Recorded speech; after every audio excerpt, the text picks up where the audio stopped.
Power of Voice by Denise Woods. A guide to make yourself heard. Forward by Marsha Ali, Academy Award winning actor. When I take on a role, I'm interested in a character whole spiritual journey. Even if he is an atheist, it is a spiritual journey. It's a spiritual journey because it's based on a set of conditions and beliefs the character has about himself, his culture and upbringing in the world around him. Some of the reasons why speak a certain way are conscious, while others are unconscious. How they see themselves or want to see themselves all leads back to something that impacts our mind, body, and voice and speech. It is a law which why each day before I walk on set, I say a prayer, asking for help to deliver each scene as truthfully as possible. I don't feel I have the capacity to do this without calling on something larger than myself. I also call on Denise Woods because getting the voice right is one of the hardest things to do as an actor, and it is one of the most important tools of our profession. It's like tuning in a frequency that's different from our own, then sustaining it over the course of weeks and months. It takes a certain degree of focus to maintain consistency. Matching the voice of character, you develop while at the same time allowing for certainty, fluidity. Considering how a voice is going to resonate differently in any given situation, be it tragedy, joy, crisis, or confrontation. There are so many factors that come into play. Denise understands how many multifaceted the human voice is and how it can convey beyond words. She gets that the voice must resonate with total authenticity, and that developing a character takes place in a sacred space that is all about lifting up the story. I first met Denise during the film of Hidden Figures, in which I played the supporting role of Colonel Jim Johnson, one of the voices interested in the story. Denise wasn't there for me, exactly. She was on the set to help me. Two of the movie's top-billed stars, Tahari P. Henderson and Janet Monet, refined with Southern accents. When you're in the lead of a big-budget film, it is not uncommon to have professionals of Denise's caliber on hand to bring out your best and most honest performance. But while waiting around between takes, when Denise also had some time to kill, I settled over to her at the craft service table and struck up a conversation. Over the next couple of weeks, we talked about many things: where we were from, were stories about the industry, our experiences on the Broadway stage, and we just clicked. She indulged me as I described what I had in mind for my own character's voice, intention, backstory, and many other things besides. Denise immediately picked up on what I was trying to do and shared insights that were exactly the affirmation I needed as I developed my character. Throughout the filming, she checked in on me and corrected me here and there. Each conversation with her gave me a greater sense of confidence, so I made a mental note to work with her as soon as I was in a position to do so. About 2 years later, while developing Don Shillen's voice in the movie Green Book, I reached out to Denise.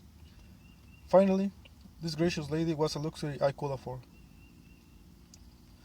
Finding the right voice for a role based on a real human being can be especially fraught with challenges. This is where you become acutely aware of how important it is to be honest in your work. It is your job to get rid of anything that feels inauthentic, like litter in your yard. You've got to look forward for it and pick it up. Take a holistic look in every corner where there might be inaccuracies. The voice of Don Shirley, a gay African-American classical and jazz pianist and composer of the 60s, had to be conveyed with subtlety, not flamboyance. Denise taught me by sitting and standing tall, holding my head up so high, just high. Holding my head up just so my voice naturally went into a higher register while maintaining a demeanor of utmost dignity. Understanding my intention, Denise helped me take all those small but necessary adjustments, stripping away the vocal distractions to enable this unique character to speak its truth. I was simultaneously cast as the lead in HBO's True Detective series, I traveled from a set of Green Book in New Orleans to northwestern Arkansas to begin a 6-month journey with a vastly different but equally compelling character. Again, Denise was my first call. We spent the next several months together from March 2018 to the end of the summer, filming. It was an immense experience. I knew I'd gotten myself into something particularly challenging. Wayne Hayes was a complex character. I had to cultivate the regional dialect of the Ozarks as a spoken by African American state police detective and Vietnam War veteran living in the 70s, and then looking back as an old man in the present day, battling some form of dementia along with his haunted past. Dennis helped me work through all those layers. The success or failure of the story hinges on finding that authentic voice for my characters. Voice is the conduit a deep connection with the audience. It is what engages people and makes them care. And that is what this book can do for you as you share your own message with the world. All the voice and speech work I have ever done as an actor has spilled over into my daily life. The awareness it brings and the empathy as I listen to others is profound. My vocal work has taught me to truly listen, paying attention to every nuance of tone and inflection. It helps me hear and understand in depth what's going on with my wife, my family, and my intimate circle of friends. It also enables me to respond in ways that accurately reflect what's in my head and my heart, enriching the communication that's foundational for any human relationship. Knowing I have these vocal tools at my disposal also gives me confidence. Yes, I still get a stage fright, and not just in a professional acting context. There are many number of situations that can juggle my nerves, from meetings with the folks who write the checks to delicately negotiating the complexities of work-life balance with my work-life balance with my strong, beautiful, beloved wife as we raise our daughter together. But I remind myself that I have the power of voice and speech within me, ready to deliver the right message at the right time and used the right way. You don't need to be an actor to benefit from finding your unique voice print. As Denise calls it, when you do the necessary work, clearing your voice of distractions and pairing it with your personal narrative, it can be liberating. There is no more powerful way to unleash your true self onto the world and fully connect with others. So if you're going to play the leading role in your own story, why not invest the time to find your authentic voice so you can tell your story the way it deserves to be told? Introductions. Between two worlds. Freeing yourself was one thing. Claiming ownership of the free self was another. Toni Morrison. I am an American woman born and raised in Manhattan's Lower East Side house projects during the 60s and 70s by a single working mother by the typecasting ends there. Painfully, shy and soft-spoken as a child, I was notably different from the folks in our neighborhood. Our community started us out as a wonderful place for families of all ethnicities to live after World War II. It was a hotbed of creativity and home of countless musicians and artists, with jazz clubs, the 3rd Street Music School, and the Henry Street Settlement. But the Lower East Side deteriorated into a hub for drugs abuse, teen pregnancies, and street fighting by the time I reached school age. My mother, a strong Southern woman, my mother, a strong Southern woman, wasn't having any part of it. She kept my sister and me busy with the church and my saving grace, but the arts. My saving grace, the arts. Every spare minute, my mother was involved with Metropolitan Baptist Church in Harlem. When she wasn't going about church business, she was overseeing our school and became PTA president and signing up for every creative outlet she could find. She did her research and got us enrolled in one of the better middle schools in our district, about 2 miles north of where we live. Whatever advantage was available to us, our mother would find it. She was determined to keep her daughters off her streets and out of trouble. And she kept us to a high standard. Mom never allowed us to use slang and would chide us if we failed to initiate. However, tough our financial situation might have been, we were to carry ourselves with dignity and pride. We were taught to walk tall with our spines straight and speak clearly like the fine, upstanding young lady she was raising. Mom worked hard, holding on multiple jobs to give us everything advantage in life that she could. We lost our father in 1963 when I was just 5. But Mom educated herself, earning a higher degree from a Pace University and eventually a position on the New York City Board of Education. She was larger than life, as was my older sister, and I was always surrounded by an extended family of similarly powerful women. My aunt was Sylvia Woods, the famed Queen of Soul Food. Every weekend we'd spend in Harlem at the eponymous restaurant, pitching in by serving customers collard greens, fried chicken, and black-eyed peas alongside my cousins, aunts, and uncles. It was a protective bubble of family and church folks who lived by a code of humility, hard work, and doing the right thing. Whenever I needed to check in with my moral compass, I always knew where to run. But my loving family circle couldn't shield me from the world entirely. My awkward shyness made me the target of several older bullies in the neighborhood. That's why when the New York City Opera came to audition young sisters at my junior high school and I made it into their children's company, I kept hearing from the other kids. They would have crucified me. Those weekend commutes to rehearsal at Lincoln Center raised a few eyebrows from the kids in the neighborhood. Niece, where you going? Gurrel, my friend on the bench outside my building, would ask. How come you go out every Saturday morning? How come you go out every Saturday morning? I avoided their gaze and mumbled something back in response. In their eyes, I was different enough. My sisters had already been brutally attacked by a few neighboring girls for thinking she was better than they were. And although these girls generally meant no harm, why give them ammunition? I felt I could stop and explain how my passion had been ignited by those Sunday school lessons at the Metropolitan Baptist Church, where we learned about legendary black singers and performers like Paul Robeson, Marian Anderson, and Leontine Price. At 13, I wanted to be the next Leontine. In hindsight, I wish I had stopped and shared. At the opera audition, I sang my heart out and made it to the callbacks. I can still remember my mother driving me uptown and waiting outside as I described the stairs to the stage door on 61st, where I was greeted by a sweet lady at the audition room. She was iconic opera singer Beverly Sills. I made it into the company and went on to perform for 3 straight seasons in the children's roles for La Boheme, Carmen, Memphis Topless, and Giancarlo Menotti's Help the Global Links. And I relished every moment. I loved the opera and I lost myself in the stories and characters. The experience exposed me to a whole other world and sparked big dreams of career in the performing arts. From an early age, I navigated multiple worlds. It wasn't easy. I struggled with self-esteem and identity issues.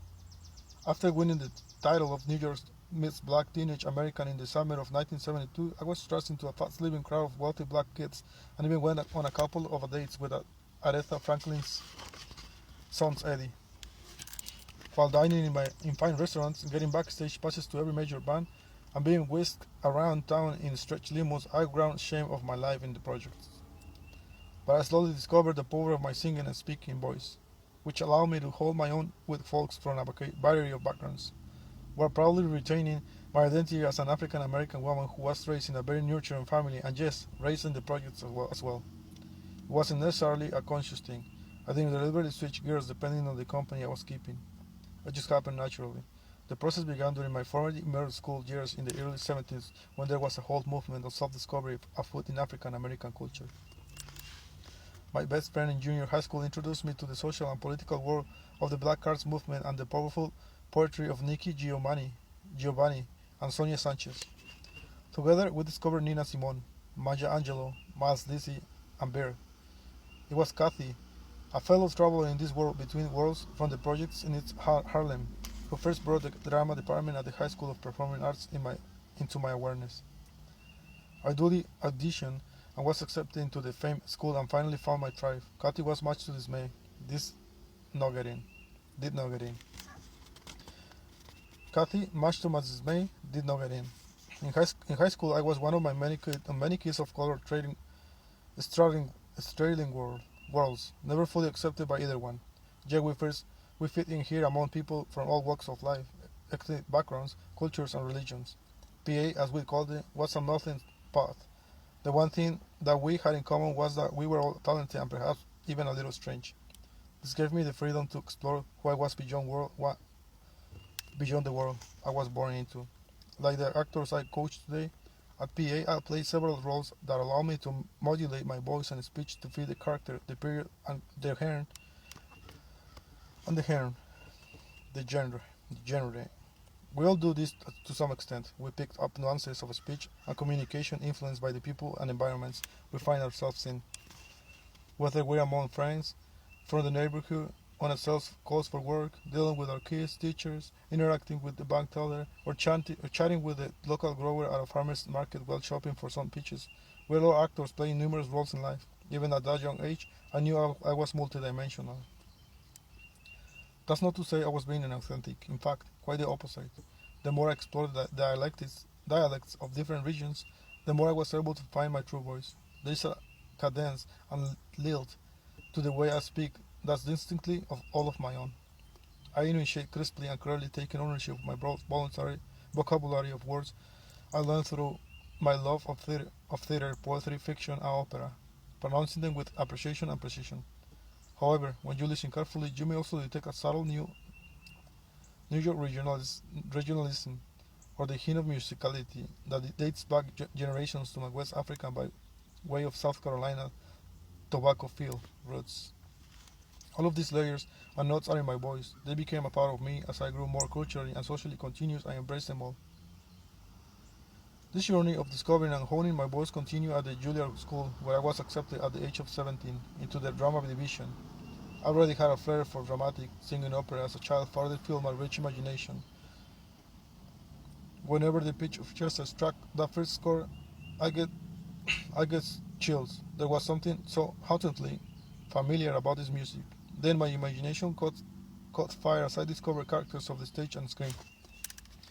Whether it was Julie Andrews, Maria Bond trapping the sound of music, of Ruth Younger from A Raisin in the Sun, I lost myself and became those characters. As a teenager, I was a single-minded in pursuit of this career, riding my bike along Houston Street to the West Village every Sunday morning for private coaching in the method acting. These were the foundational moments that put me on the path toward becoming the woman I am today. I did go on act to. I did go on to act in several Broadway productions, network soap opera like Guiding Light and Loving, and numerous plays. In 1980, I was the first African American woman asked to join Juilliard's acting company, and I toured around the country playing leading roles in Shakespeare's Twelfth Night, Olivia, and A Midsummer Night's Dream, Titania, the earliest examples of the kind of colorblind casting. In 1986, I was nominated for the Drama Desk Award for the Carl Will Rock, directed by John Houseman, which also starred Patti LuPone. My singing and acting abilities got me cast in several musicals, including the Canadian production of the Broadway cabaret hit And the World Goes Round. I even did what were then called books on tape, and won the industry version of an Oscar for my reading of the 1937 novel Their Eyes Were Watching God by Zora Neale Hurston, an author who writes in heavy Floridian dialect. Now, that was a labor of love. I enjoyed a busy and robust career as a performer, but then I got bitten by my teaching bug. In 1992, I became the first African American female to join the drama division faculty at Juilliard. I was on the tour in Toronto when I got the call and leaped at the chance. As mother to a 4-year-old son, I needed the stability of a regular paycheck, health insurance, and less ignorant lifestyle. But it was much more than that.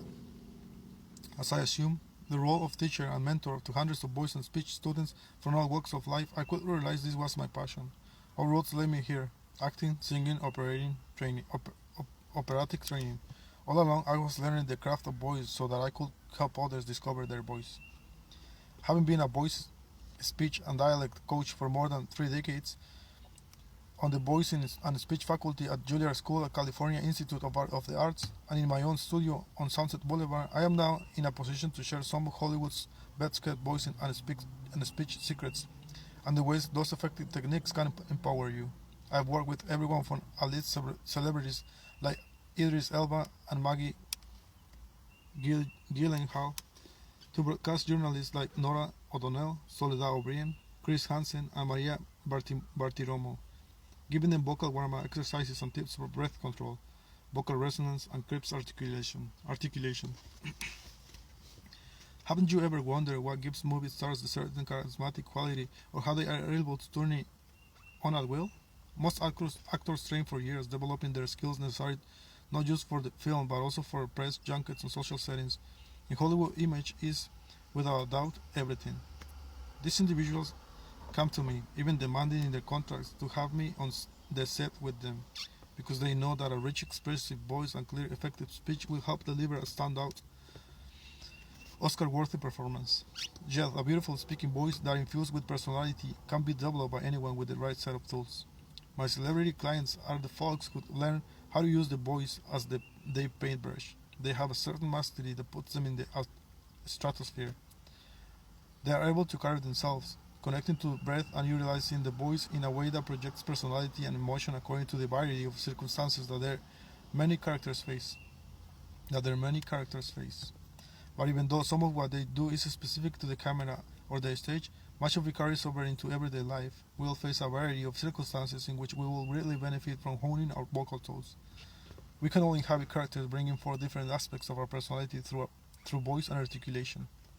Consider these next pages your official invitation to the world of vocal empowerment, whatever your life's calling happens to be. The techniques I have used with film and television, biggest stars, will help you to develop your own voice, whether it is to help resolve the issues surrounding America's one most feared task, public speaking, or simply to help improve the experience of your daily interactions. Voice has been the one constant that has guided me through the many dramatic twists and turns in my own life. As I left a marriage and raised my young son, I fell in love with a music icon who passed away and found myself facing a devastating health diagnosis.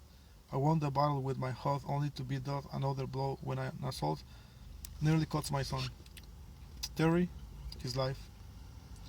Throughout these dark moments, I quietly turned inward, finding my strength through the breath, an essential element of vocal development. Getting back to the breath connected me to my faith and gave power to my words when I was finally ready to speak. My ability to harness the power of voice and speech was not only the through line of my experience, it was my saving grace. I will share these stories in more detail with you in the chapters to come. You may not know it yet, but our emotional journeys shape the voice. How we communicate, how we make ourselves heard, is inextricably linked to our battle scars of pain and our badges of triumph. The tragic moments I've lived through have further clarified my life missions as a vocal coach, giving me the level of empathy necessary to tune into my clients and understand how their own stories affect the way they express themselves. During the COVID-19 pandemic, there were many circumstances in which our voices were all we had. It simply wasn't possible to be close enough to someone to feel their energy or fully see their body language. Physically isolated for our own protection and each other's, we communicated via phone or Zoom screens. Whether for teaching middle school math, checking in with friends, or bringing comfort for an elderly relative who was feeling anxious and alone in a nursing home. You or someone you know may even have had to say goodbye to a loved one from the other side of a digital screen, unable to see by the hospital bed and hold that person's hands during their final hours. No one had to tell you what to say or how to say when there was nothing left to do but express to partners, sisters, brother, or child how you felt. Instinctively, you knew that to do, focusing all the nuances of voice and emotions into your final message for a precious being, your voice became a bridge that connected you spiritually, even when tragically you couldn't be there in person. Now just imagine your vocal power once those virtual limitations are removed. As human beings, our power to communicate is our greatest gift. You have the ability to convey something much more profound than mere words. You have the ability to convey your sense. Your voice, speech, and gestures are a reflection of who you are, where you come from, and where you like to go. And that power is limitless. Again, I'm an African American woman born and raised in New York City. I have Southern roots, values, and traditions that go as far back as my African heritage. However, I'm that and more. I am a well-traveled artist, a mother, and a devoted daughter to a octogenarian mom. And I am a woman of faith, with an intuitive spiritual conviction that guides me every move. How do I wrap all of this into a package that authentically represents the multifaceted individual that I am? I think the character Banum Walker and Pulitzer Prize winning playwright August Wilson's plays Turner's Come and Gone says it best. I think the character Byron Walker in Pulitzer Prize winning playwright August Wilson's plays Joe Turner's Come and Gone say it best. It was my song. I was making it out to myself. I was making it up out of myself, and that song helped me on the road. Thankfully, I have found my song, and it's my job to help you find yours. Part 1. Relax. Early in my career as an actress, I was often blessed with the opportunity of having a second, third, and sometimes fourth callback for major theater, television, and film roles. At the time, I never saw it as a blessing. It always felt as I were in some way inadequate and didn't have what it took to land the job. Eventually, as I got closer to these high coveted gigs, I would in small ways sabotage my opportunities by telling myself that I wasn't worthy. During this period, my survival job was waiting tables at my Aunt Sylvia restaurant in Harlem. It was actually much more than a day job, as it was a place to see and be seen. During the 80s and the early 90s, Sylvia's restaurant was humbly developing the iconic status that it deservedly enjoys today. A large part of its profile in the New York City community has everything to do with my aunt's warmth and welcoming personality. I remember going to work at the restaurant one afternoon after coming from a fourth callback for a huge network television sitcom. I had just been informed that they had decided to go in another direction for the role. Aunt Sylvia met me at the door, eagerly awaiting news, but she couldn't tell from my face that it wasn't at all what she was hoping for. I fell into her arms, sobbing as most of our family members often did when we were hurrying. Whereupon, she softly said, "Baby, relax, and let time be time." In that moment, I got it. It has become one of my mantras, and I'm honored to share this gem of wisdom with you. Get out of your own way, relax, breathe, and allow time to unfold as it is meant to unfold. This section will explore the fundamentals of relaxation and the effects tension that on your voice. To that end, we will begin gently. Consider this your invitation to begin this journey with me.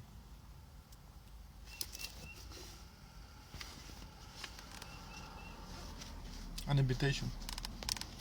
As you embark on your vocal journey, you know you can do this.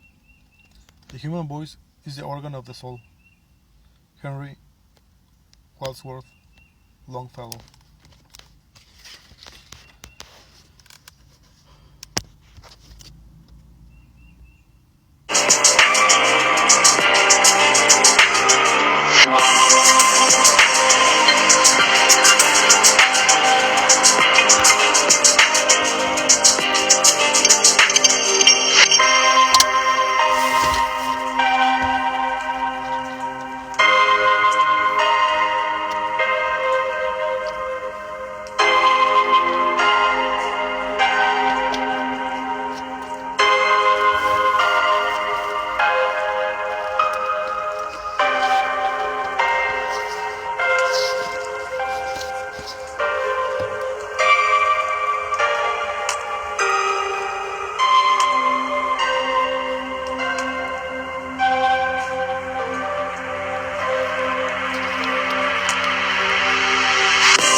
An invitation. Chapter 1. As you embark on your vocal journey, know you can do this. The human voice is the organ of the soul. Henry Watson, Longfellow.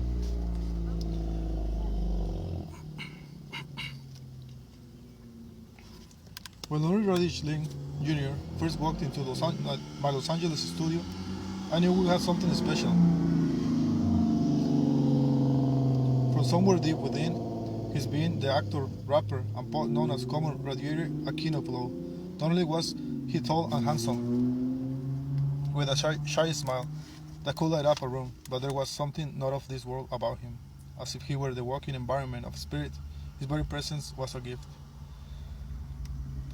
And then he spoke. Common's voice was so held and constricted I could barely hear him. It was placed way in the back of his throat, preventing him from fully shaping and articulating sound. To catch all he was trying to say, the listener would almost have to lean forward. While his message was well worth the effort, you had to get this fact about him before the conversations even started. Otherwise, the strain of listening often became distracting. As Common began to garner more cachet as an actor, he was asked to give more comprehensive interviews, and they often fell flat. His team of managers, assistants, publicists, and agents knew this. All Hollywood stars have their people, but Common was intensely loyal, and those around him were folks who had known him for most of his life. They, more than anyone, understood that the world wasn't getting the full depth of Common's person's ability, humor, or humanity, and that's why they reached out to me. Our appointment was supposed to last 1 hour, but we talked for 2. We each shared deeply personal details about our lives. Common listened to my story with great interest and compassion. He was engaging and funny, a captivating storyteller. The more I got to know him, the more I understood that the way he spoke was a bit product of his profound sense of humility. Taking up the space around him with his voice felt arrogant to him somehow. He preferred to fly under the radar rather than above it, and as a result, his special something was shrouded in a kind of bashfulness and the need to maintain a cool persona. But when he was appearing on a late-night talk show or doing press junkets, the natural reflex to hold him back was doing him a huge disservice. To be heard fully, so that the whole world could benefit from his wisdom, he needed to place his voice farther forward, allowing the vibration, which is all voice is, to pass through the part of the mouth that sharpens and augments sound. As it was, his voice was trapped too far away from most of the important articulators. His lips, teeth, with his jaw, the tip of his tongue, and his sharp palate, all he needed were a few minor modifications. But I don't want to change who I am, Common protested. I don't want to have a high pitch. That's not what this is, I assured him. Who you are won't change. You are simply placing your voice farther out front. I got him to try some exercises. I got more deeply into these techniques for vocal placement later, but this was a related quick fix. By demonstrating what these simple steps could do to help him physically transform his voice, he realized that this was not a change to his persona so much as an enhancement. Through these subtle adjustments, he could fill the space between himself and his listeners with his positive energy. Common's phones kept pinging. His people were calling because we'd gone over time and he was running late for a press event. But before he left, I had to give him one last thought. You are a gift to the world, and if you don't give us this gift fully, you are robbing us of who you are. You are a generous person, and yet you are being stingy with your personality. Don't chintz on the gift of who you are, Rush. Don't dim your light.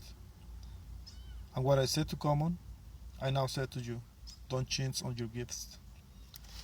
Don't chintz on your gift.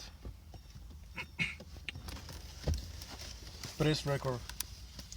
Have you ever played back a voicemail you were about to leave someone and thought, oh no, that can't be the way I sound, or is it? Many of us get self-conscious the moment we hear our speaking voice on recording. We are suddenly acutely aware of little vocal tics or habits that we don't like, but that's okay. Sometimes the best way to start on this journey of vocal work is to hear yourself. Try recording yourself reading this passage from Cyclist's Dream by political activist, lawyer, and novelist Charles W. Chestnut, 1858-1932.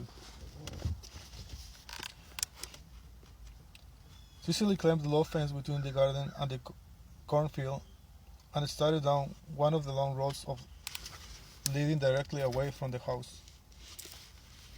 Old Needham was a good plowman, and straight as an arrow ran the furrow between the row of corn, until it vanished in the distant perspective. The pits were planted beside alternating hills of corn, the corn stalks serving as support for the clammy pea vines. The vines nearest the house had been picked more or less clear of the long green pods, and Cicely walked down the road for a quarter of a mile to where the peas were more plentiful, and as she walked, she thought of her dream of the night before. She had dreamed a beautiful dream.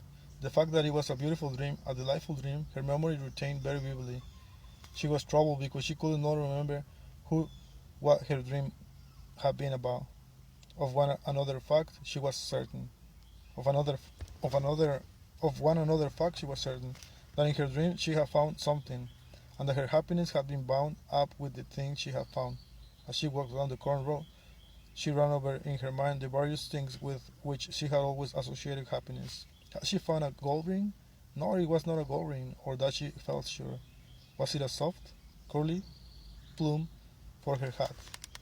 She had seen town people with them, and had indulged in daydreams on the subject, but it was not a feather. Was it a bright colored silk dress? No. As much as she had always wanted one, it was not a silk dress. For an instant, in a dream, she had tasted some great and noble happiness, and when she awoke it was dashed from her lips, and she could not even enjoy the memory of it, except in a vague, indefined, and tantalizing way. Be sure to read this text aloud in its entirety. Next, play it back to yourself, but with a judgment. Just bring it into your awareness. Jot down a few notes about what you'd like to adjust, then set it aside. We will continue back to it at the end of this book. Oh yes, you can. The year 2020 left an indelible mark on history, from an unyielding and deadly pandemic to the fervent protests against radical inequalities, to the economic catastrophe with millions of unemployed and small business owners struggling to stay afloat. Whether trying to make crucial society change or trying to bridge a digital divide, never had it been more apparent that using one's voice is a key component of to positive change and ultimately healing. To positive change and ultimately healing. Most of us, at some point, have experienced the frustration and pain of being marginalized, sized up, dismissed, or stereotyped based on gender, sexuality, politics, race, or culture. But how you speak, filling the space with your words and your passion is the one thing that can cut through all the typecasting, revealing your individuality and compelling your listeners. Let the world hear your light. Don't allow your precious words to get lost in the delivery.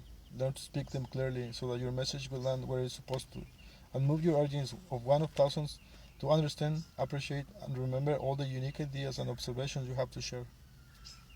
Do not for one moment think that any of this is beyond you. It may take some conscious effort. You will have to commit 20 to 25 minutes of your day to the exercises I describe in this book. But once you hear and feel your progress, you will want to take this vocal journey as far as it can go. You can be amazed by some of the transformation that I have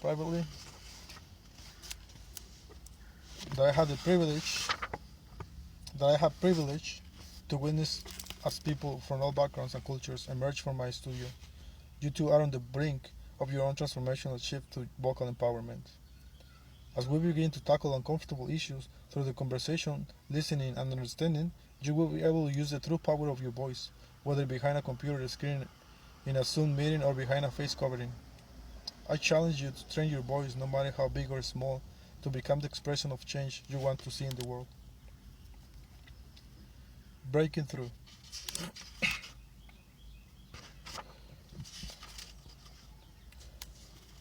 One of the most startling transformations I've ever seen was in Martin St. Mears, a young Native American actor best known for his role as Red Harvest in the movie The Magnificent Seven. alongside Delson, Washington. Most of my clients have one major area to work on, but Martin had several. His speech combined remote Pacific Northwestern idiosyncrasies with the valley talk of Los Angeles. He couldn't get through a sentence without saying and like, or you know what I mean. He he also mispronounced words because he's only read them and at the time had never heard them spoken. But Martin was a quick study, applying himself with diligence to reading assignments like Dylan Thomas and Romy Points and Eugene O'Neill's and August Wilson's plays, which are rich in phonetic sounds, alliterations, and evocative, challenging vocabulary. When he didn't know a word, he'd look it up, study the exact pronunciation, and find opportunities to use it in a sentence until it felt natural. When you give, when you give me homework, I'm going to do it, Martin promised, and I believed him. The improvements came gradually. We took a multi-pronged approach to his vocal challenges, using many of the techniques you're going to learn about in the coming chapters. Martin practiced every day doing vocal warm-ups and paying close attention to his pronunciation and articulation until he was comfortable. They were small daily steps that got him to where he is today. Many of our sessions together involved long, in-depth conversations about the many adventures he had before reaching Hollywood. To help me identify the unique vocal and speech gifts to bring forth, I often get my clients to open up about their lives, sharing their experiences in ways that feel most natural and comfortable to them. Martin's narrative could have been a movie. He'd lived a bit of nomadic life, traveling the country as he worked in fishing camps, oil fields, and construction sites. His breakthrough moment with me occurred when he began sharing vivid stories about his cultural heritage. Speaking from the soul, Martin put power and conviction to his words, bringing these stories to life in rich and evocative detail. I was almost as proud as if I were watching my own son graduate from college. All that work he'd put in over months had built vocal muscle memory. His mesmerizing descriptions came naturally, effortlessly. These weren't lines he had to memorize for a scene. He was describing a piece of his authentic self, and his voice was rich and resonant, with the passion and reverence coming through unmistakably in the cadence and rhythm of his words. It was as if, after all the vocal work we've done together, he finally showed up. He finally showed up. Like the great orators and storytellers, he knew instinctively when to pause, breathe, and punctuate. He placed the emphasis exactly where he needed to go to drive home his meaning, powering each phrase, and though with breath, he placed the emphasis exactly where he needed to go to drive home his meaning, powering each phrase and thought with breath and the full vocal range of his instrument. Martin was doing precisely what he'd come to Hollywood to do. When I speak about my family, my community, and my ancestors, it is as if I am answering to a higher calling, he told me.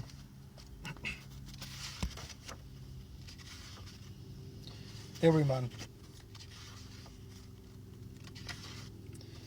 Hollywood is full of young, talented, and beautiful hopefuls, and I've come across my share of them. But Martin's story is about something much bigger than finding fame and success in the film industry. He couldn't tell his story the way it deserved to be told.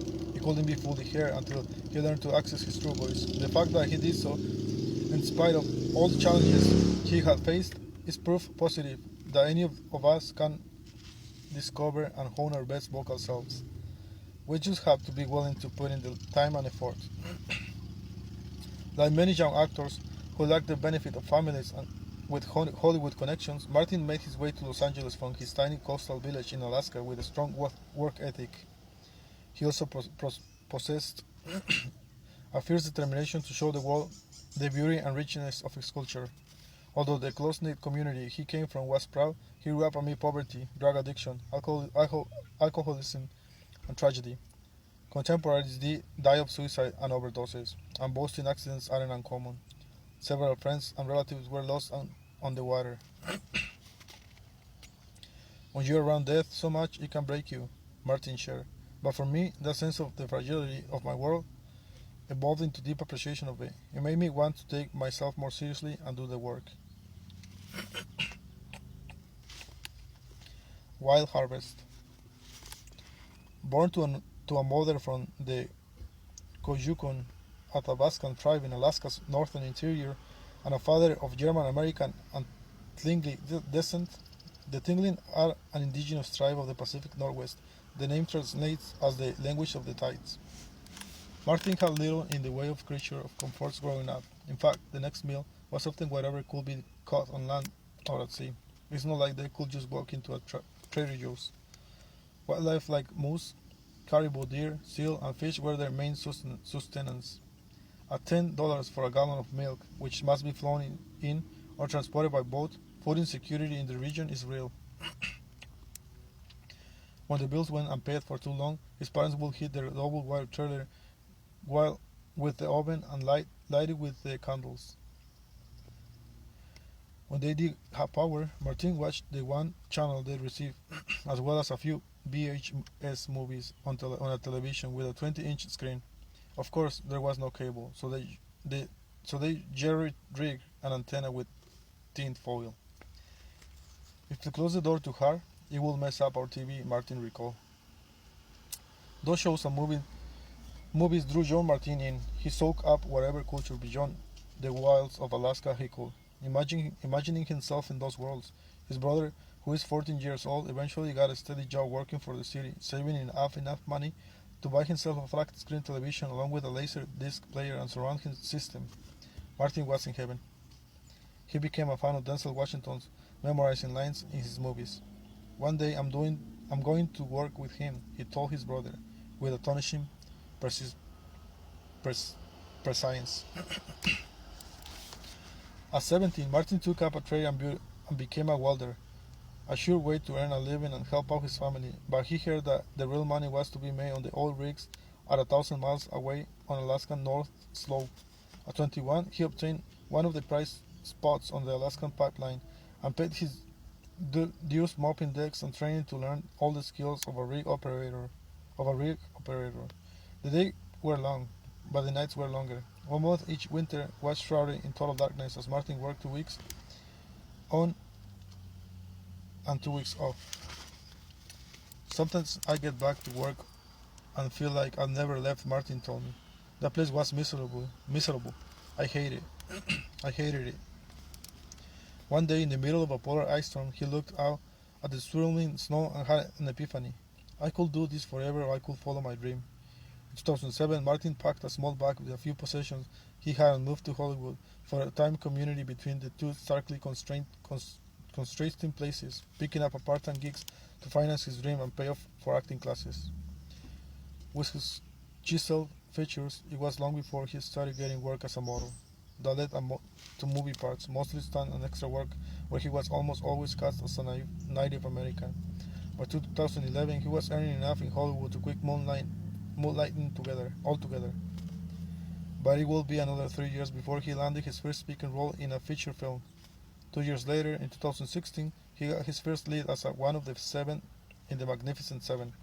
It was shortly after the filming of the blockbuster that we began working together.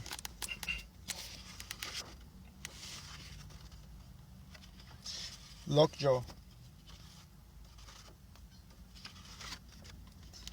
With a role like that, many actors might have thought they'd arrived.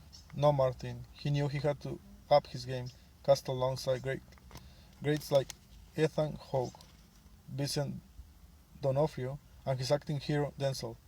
He observed them closely, seeking their advice and using every opportunity to learn.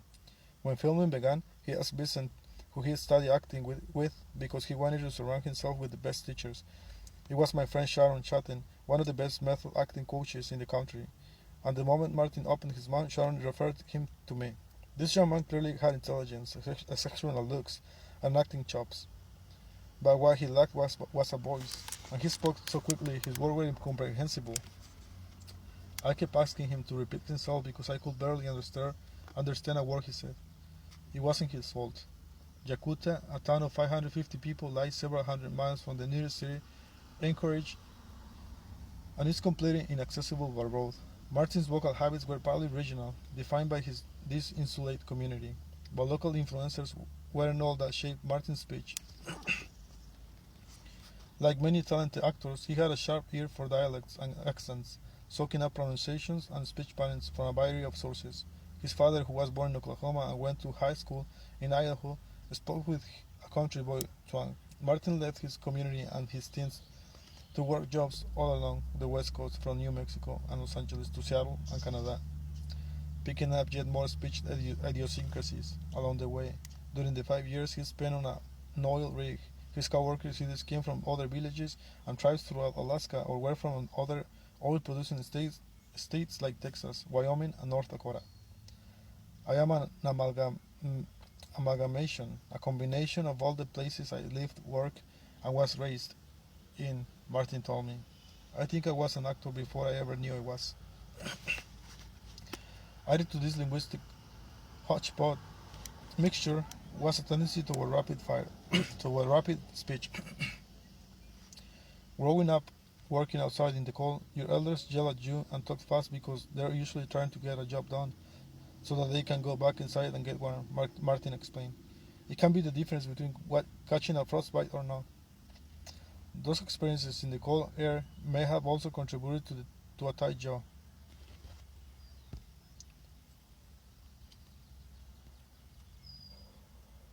Which constrained Martin's voice, leaving minimal space in the back of the throat. It is not unusual for people who have spent time in colder climates where the frigid air makes them grit their teeth. Whatever the cause, it was forcing his voice into the head and nasal region. Consequently, the placement of his voice was higher, creating a mismatch between the way he sounded and his physical presence. Although Martin is muscular and tall at 6'2", his voice was small because he lacked deep chest resonance.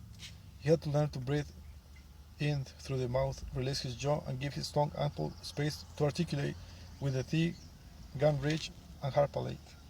This technique essentially creates an open space in the mouth, allowing maximum room from the tip of the tongue to the back of the tongue, and from the roof of the mouth to its floor. Articulation becomes blurred and less expressed when you minimize the space in your mouth. This is what causes speech to sound mumble or garble. The teeth, tongue, gum ridge, and hard palate, the articulating organs of speech, need space to come together effortlessly, which can happen when your teeth are chattering. Martin began a daily regime to release his jaw with a gentle chewing motion, then gently massaging and stroking open the jaw with his fingers or the palms of his hands. Afterward, he focused on releasing the jaw and hearing the most open back vowel sound in spoken English. Ah. He then presented a back vowel sound with l, b, and z to create the sounds ma, na, la, da, ba, sa. These exercises gave Martin an acute awareness of the need for breath and ample space in his mouth, as it relates to efficient vocal pronunciation. I'll go into more technical detail about these speech sounds in a later chapter where articulation is discussed, and in the voice and speech workout provided at the end of this book, but suffice it to say Martin became diligent in his daily practice of several of these exercises. A single breath. Here is an exercise you can try. It is one of my favorites because it addresses breath, voice, and articulation simultaneously. Begin the sequence by using one breath per line. Then gradually add another line on the single breath until you are saying the entire sequence in one breath. Feel the placement of your voice on the lips and the tip of your tongue. You can go across in the sequence or down. Remember a sustained, relaxed breath in through the mouth and accurate articulation are your goals. Speed will come with practice. Na ma na la ta va sa. Na ba la ta va sa. Mi ni li ti bi si. Me ne le te bi si. Ma na la ta ba sa. ma, na, lo, to, bo, so. Mo, no, lo, to, bo, so. Ma, na, la, ta, ba, sa. Ma, na, la, ba, ta, ba, sa. Martin's career quickly began to change once he started addressing his voice and speech issues. An actor of such depth would never have been content simply relying on his looks. But had he not worked to improve his vocal craft, his career would easily be plateaued. Opportunities began to flood in, upset, off the set.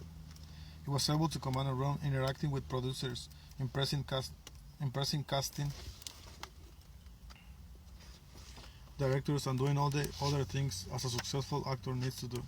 A conduct, the business of Hollywood. Bit by bit, his confidence grew. His confidence grew. A star is born.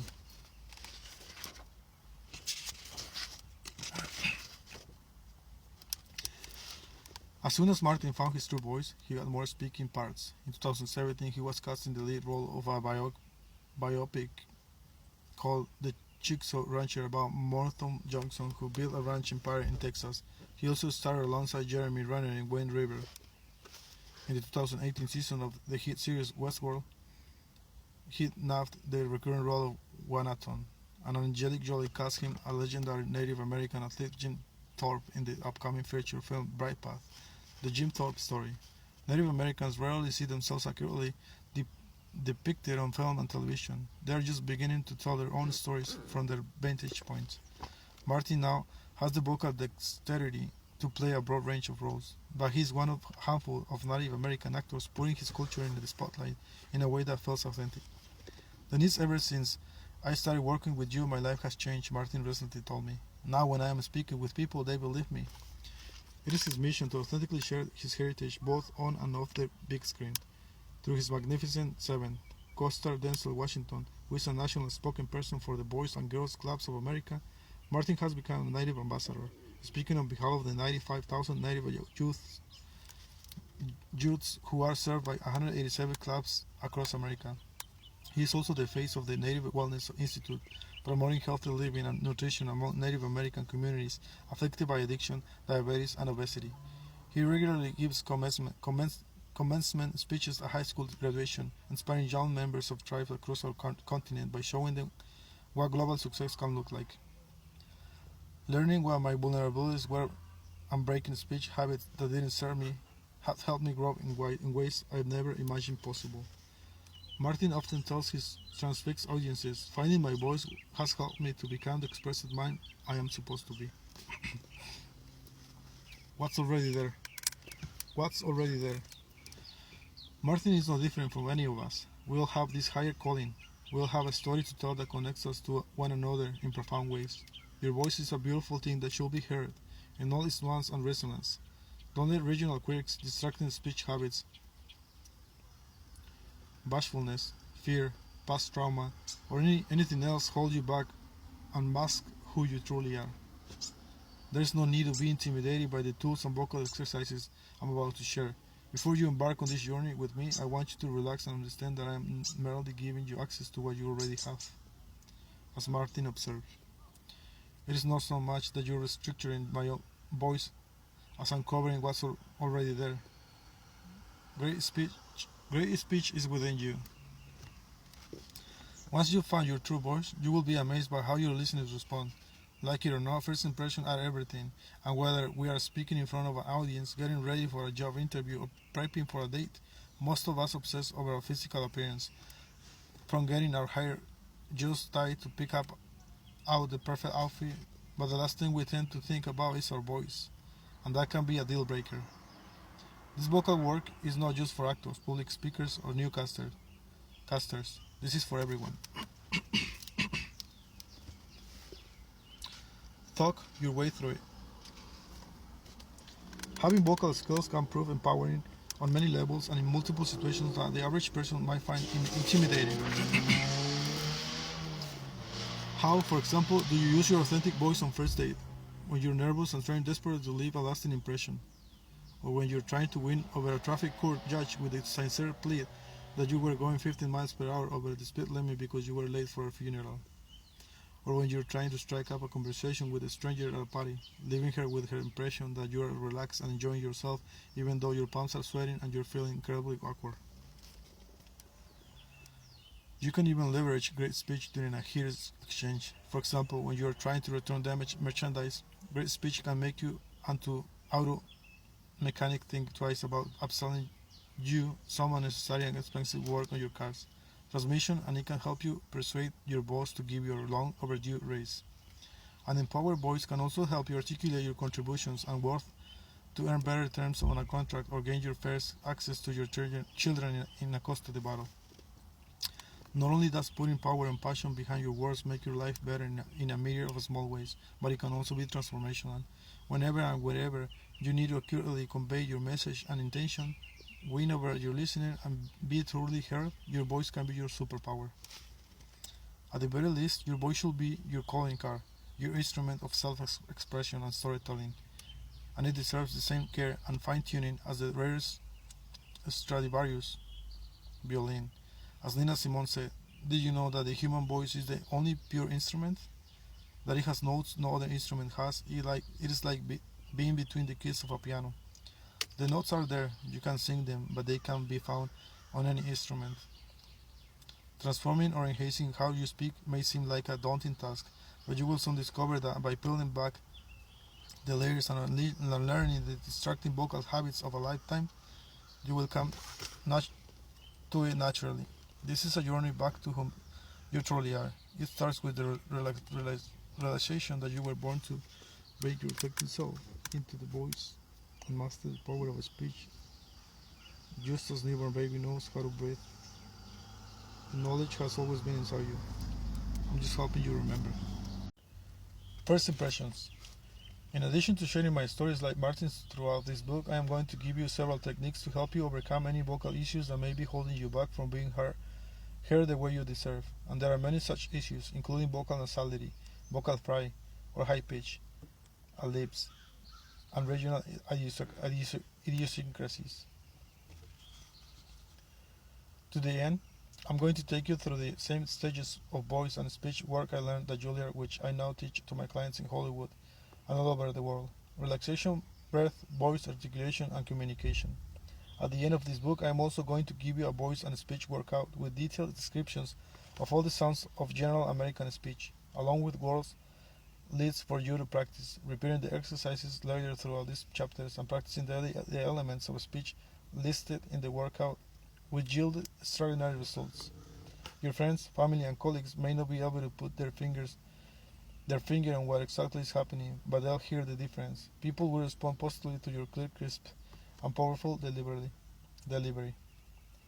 You may not even be aware of your vocal distractions, but they get in the way of telling your story because they require the listener to come to your voice instead of your voice reaching the listener. With this, by the end of the book, we are going to flip that script. Why does it matter? I believe that how you speak is largely responsible for the way you are perceived. Yes, this belief is based on my experience with a myriad of professionals, my work as a singer in the New York City Opera, and my career as a television stage and voice over actor. But it is my daily interactions with everyday people that spark my interest in the connections between the voice and social perceptions. A few years ago, I called an upscale grooming salon for pets. I was a doting dog owner and wanted to pamper my fur baby in his declining years, so I called to see if their services were within my budget. When I brought my pup in the following week, I greeted the receptionist with a simple hello. Hello, Mr. Woods, he replied. Welcome. I was shocked. How did he know my name? Was he telepathic? Your voice, he responded. It is so distinctive. I remember it from our phone conversation. The moment was revelatory for me. I was thrilled to be able to make a memorable impression in such a commonplace perfunctory situation. More often than not, my voice gets me phenomenal customer service and positive attention from those around me, and it has allowed me to communicate my point in even the most difficult circumstances. Through the advent of social, many have forgotten this art. We rely too heavily on the text or the tweet for communication, losing vocal expression and color along the way. Truly connecting with others requires more than 280 characters. Your message needs filling. How many times have you tried to be funny in an email or a text, only to find that your message offended recipients? They could hear your voice or your inflection, so your words came across as snarky or mean-spirited. Your voice will have given them access to your true intention, a glimpse into your heart and soul. Voice prints. Our voices are truly unique, like our fingerprints. We all possess the power to leave an indelible vocal imprint with a simple word or phrase. Our voices should be used effectively and passionately without fear of social or racial ridicule. You've heard this adage. The squeaky wheels get the oil. I challenge you to replace your vocal quick with a mellifluous and articulate produced voice. How wonderful to be able to navigate your world and be comfortable in any given environment. How powerful to be able to initiate in a way that enhances the influence you have in all your social dealings. Of course, I get pushback from some clients. Their agents and managers have sent them to me, and they've been resistant. I can't tell you how many times I've heard, This is me. Accept me for who I am. Why should I change?" No one is trying to change you, I assure you. I assure them. But will you prefer a box of crayon with 8 colors or 120? I'm offering you 7 shades of blue and 5 shades of orange, so you can define, shade, and color a beautiful canvas with your voice. Think of it another way. Instead of showing up for meetings or even in one suit or one dress, wouldn't you rather own a complete wardrobe of outfits, each one perfectly expressing your mood and your own personality, appropriately and meticulously match the occasion? Take it from me, an African American woman who proudly continues to navigate vastly different worlds. Clear and concise speech is an asset to master where you come from. This is not about changing the essence of you. It's about adding so much more to those very things that make you special. You are much more than a particular region, ethnicity, or community. You are the notes between the kids.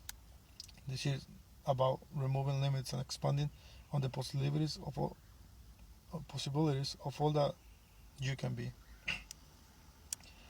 Intentionally or unintentionally, we will do things that hide or limit all that we have to offer this world.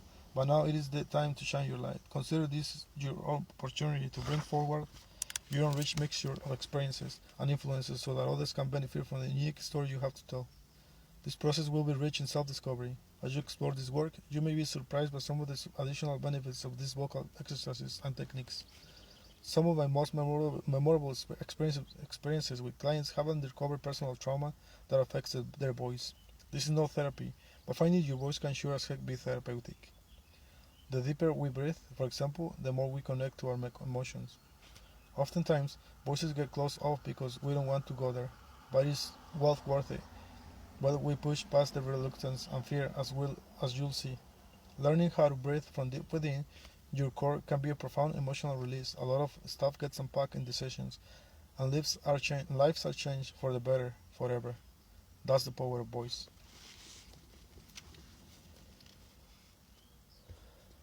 Speak it. As you approach your vocal transformation, understand that we all have a voice that's meant to be shared. Don't allow yourself to be daunted by the work that lies ahead. Instead, imagine that all you can do with the power of voice in every area of your personal life, or your personal, professional, and public life. I want you to embark on the upcoming exercises not only knowing that you can do this, but fully believing that you can achieve your desired results. It begins with building your confidence. Yes, I know, it's easier said than done, as you will learn. Even the biggest movie stars get a stage fright, but they have tools in their toolbox to overcome it. Let me share a few of the try and true tips that have helped me gain the level of confidence I enjoy today. I have incorporated these principles into my everyday life and rely heavily on them when I feel I'm at my wits' end. These deceptively simple practices may not be altogether new to you. They may even seem obvious. Nevertheless, please humor me. The more intentional you are about these practices, the more you will find that they center you. And being centered, for me, is the ultimate confidence booster. 1. Find your tribe or village and a mentor. Find your tribe or village and a mentor. Connect with those who make you feel safe enough to be your true self. Connect with those who make you feel safe enough to make you feel your truest self. 2. Set realistic physical exercise and nutritional goals. 2. Set realistic physical exercise and nutritional goals. Establish a routine of self-care and verbally affirming yourself every day because physical and mental wellness serves you instrument. Establish a routine of self-care and verbally affirm yourself every day because physical and mental wellness serve your instrument. Physical and mental wellness serve your instrument. 3. Surround yourself with natural beauty. Surround yourself with natural beauty. Then commit to reading engrossing literature, listening to great music, and seeing inspiring artwork. These actions will take you out of your own head. A few of my other tips for vanishing self-consciousness include encouraging someone new each day. This could be something as simple as giving a stranger in a coffee shop a sincere compliment. Doing for others and being of service in your community. That could mean something as simple as helping an elderly person get safely across the street or giving things you no longer use or need to your local shelter. 4. Embrace the mistakes. Believe that when you fall, it's an education and not a punishment. It's not a setback so much as it is a setback for success. 5. Be forgiving, kind and gentle to the ones you love, and most of all, to yourself. Thank you.